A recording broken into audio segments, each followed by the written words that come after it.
Choubey English classes या teaching centre की ओर से आप सारे बच्चों का स्वागत है। आप कैसे हैं? मुझे आशा ही नहीं विश्वास है कि आप अच्छे हैं। हमने जितना भी आपको ये ग्रामर ट्रांसलेशन दे रहे हैं, आशा ही नहीं पूर्ण विश्वास भी है कि आप इसको अनुसरण करते होंगे, लाइक करते होंगे, शेयर करते होंगे और कमेंट भी करते होंगे। ये आपके काबिलियत के ऊपर निर्भर करता है, एबिलिटी के ऊपर निर्भर करता है, आपकी कैपेसिटी के ऊपर निर्भर करता है। हम लोग समय को गंवा देते हैं। कहा गया है कि I have lost time and time is a losing me. मैंने समय को खो दिया है, अब समय मुझे खो रहा है। तो मेरे दोस्त, अब पछताया खुद का जब चिड़िया चुग गई थी। जब समय आपका चला हो जाएगा तो फिर आप पछता करके आप क्या कीजिएगा। इसलिए समय के पहले आप सचेत हो जाइए, आप मेहनत कीजिए। तुलसीदास जी ने भी अपने रामायण में यही बात को लिखा था कि कर्म प्रधान विश्व रचि राखा, आज जो जस करहि तासु फल चाखा। क्या तुलसीदास ने कहे? कर्म प्रधान विश्व रचि राखा, अर्थात जिसका कर्म अच्छे हैं, जिसका कर्म पर विश्वास है, कर्म करते हैं, वही उसका सबसे बहुत बड़ा प्रधान है, वही संसार को निर्माण कर सकता है। जी ने कहे थे कि कर्म प्रधान विश्व रचि राखा, और जो जस करहि तासु फल चाखा। अर्थात जिस तरह से आप कर्म कीजिएगा उसी तरह से आपके फल की प्राप्ति हो। अगर आप मन लगा करके पढ़ते हैं, मेहनत करते हैं, तो निश्चित है कि आपकी सफलता मिलेगी। अगर आप मेहनत नहीं करते हैं, आप पढ़ते नहीं हैं, ध्यान नहीं देते हैं, तो आप सफलता और मोक्ष की प्राप्ति का और कोई उद्देश्य की प्राप्ति की आप आशा छोड़ दें। मैं बार बार कहता हूं, आप देखें, ध्यान दें। इसके बाद हम और सारे वीडियो देंगे, आपके इकोनॉमिक्स पर देंगे, इतिहास पर देंगे, ज्योग्राफी पर देंगे, बहुत सारे देंगे। आप देखते जाइए, मेहनत कीजिए, पढ़ते जाइए, कमेंट कीजिए, लाइक कीजिए, शेयर कीजिए, हमें आप प्रोत्साहित कीजिए ताकि हम अपने कार्य में सफल हो सके। चलिए, हमने आप लोगों को अब हमने बता दिया था कि हम ईट का भी प्रयोग एक सब्जेक्ट के स्थान पर करते हैं, बशर्ते कि ईट जो है एक सब्जेक्ट नहीं होता है, फिर भी इंट्रोडक्टरी ऑफ सब्जेक्ट के नाम से जाना जाता है। ये सब क्या है? ये सब्जेक्ट के रूप में करते हैं। देयर का भी प्रयोग जो है हम लोग एक सब्जेक्ट के रूप में करते हैं, सब्जेक्ट के स्थान पर करते हैं, बशर्ते कि सब्जेक्ट नहीं है, यह भी इंट्रोडक्टरी है। तो हमने आपको सब्जेक्ट रूप में बता दिए हैं, नाउन है, प्रोनाउन है, इंफिनिटिव है और इट का हमने प्रयोग बताया।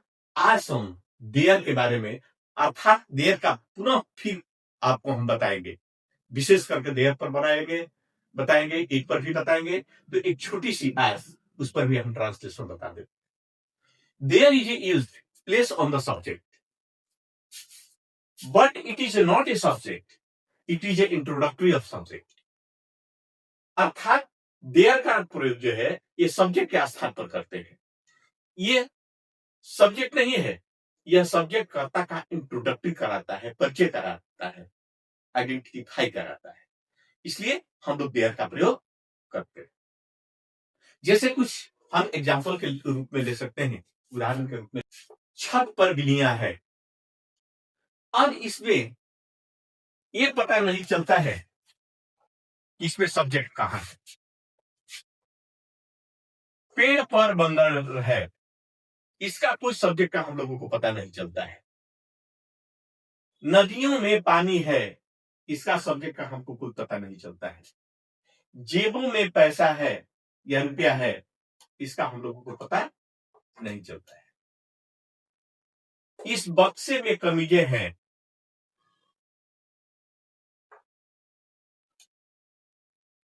इसका भी पता नहीं चलता है। स्कूल में शिक्षकें हैं, इसका भी पता नहीं चलता है।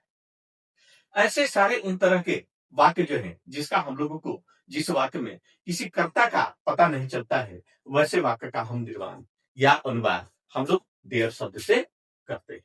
तो छत पर लिया है, इसमें कोई सब्जेक्ट का पता नहीं है। पेड़ पर बंदर है, कोई सब्जेक्ट का पता नहीं है। नदियों में पानी है, कोई सब्जेक्ट का पता नहीं है। जेबों में रुपया है, कोई पता नहीं चलता है। इस बक्से में कमीजे हैं, इससे पता नहीं चलता है। और स्कूल में शिक्षक हैं, इससे पता नहीं चलता है।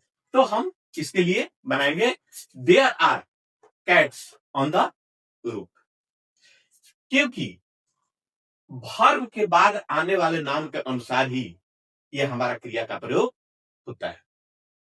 हम सब्जेक्ट वर्ब एग्रीमेंट पढ़ाएंगे, इसमें विशेष कर करके हम वर्ब के बारे में बताएंगे कि कौन सा वर्ब जो है किस सब्जेक्ट के साथ किस रूप में लगता है, सिंगुलर के रूप में लगता है या प्लूरल के रूप में लगता है। तो there are cats on the roof. चलिए, पेड़ पर बंदर है, there are monkeys on the tree. नदियों में पानी है, there is a water in the rivers. जेबों में रुपया है, there is money in the pocket. इस बक्से में कमीजें हैं, there are shirts in this box. School में शिक्षकें हैं, there are teachers in the school.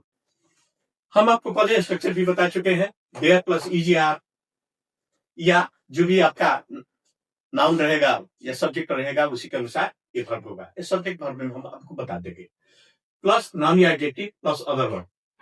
फिर से बता देते हैं स्ट्रक्चर, बार बार याद रखिएगा। देयर प्लस ईजीआर या वाज प्लस नाउन या एडजेक्टिव और प्लस अदर वर्ब।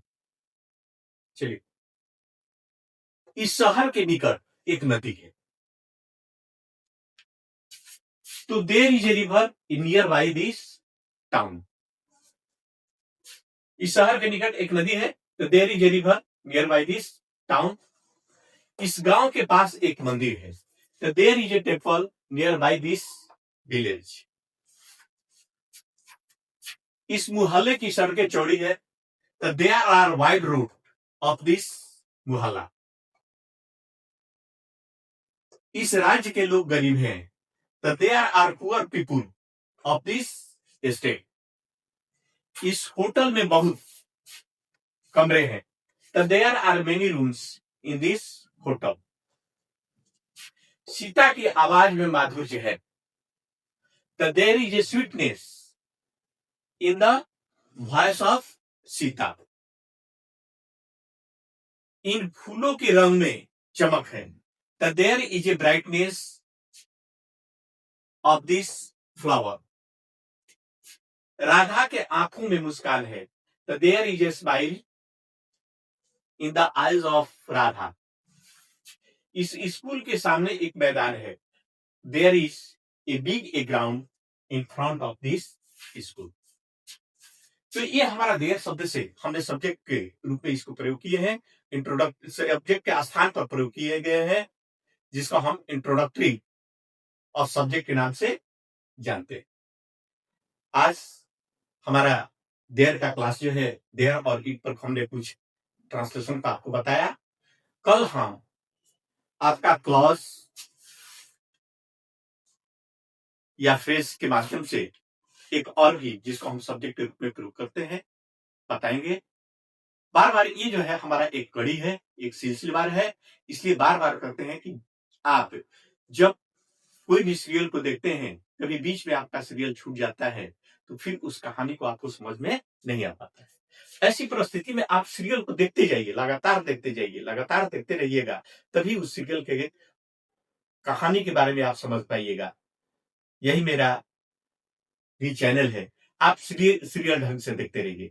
ये नहीं कि थोड़ा सा इसमें देख लिए, फिर उसके बाद छोड़ करके थोड़ा सा उसमें चले गए, फिर थोड़ा उसमें चले गए। इस तरह से आप उछल कूद करते रहिएगा, तो आप न कुछ सीख सकते हैं, न जान सकते हैं, न समझ सकते हैं, न कमेंट कर सकते। जब समझिएगा नहीं, जानिएगा नहीं, तो क्या आप कमेंट कीजिएगा?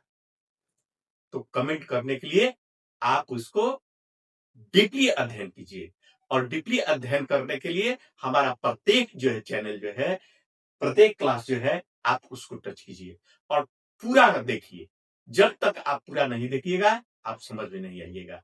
तो हम इसी के साथ आज का हम क्लास समाप्त करते हैं। पुनः कल या क्लॉज या हो सकता है कि आपका फिर से फिर हम सब्जेक्ट रूप में किस तरह से प्रयोग करते हैं हम बताएंगे। चलिए, हम आपकी मंगल कामना करते हैं। Best of your luck. Subscribe करते रहिए, लाइक करते रहिए, शेयर करते रहिए और जुड़ते लेते रहिए। हमसे को आप प्रोत्साहित कीजिए। हम आपके लिए प्रयासरत रहेंगे लगातार।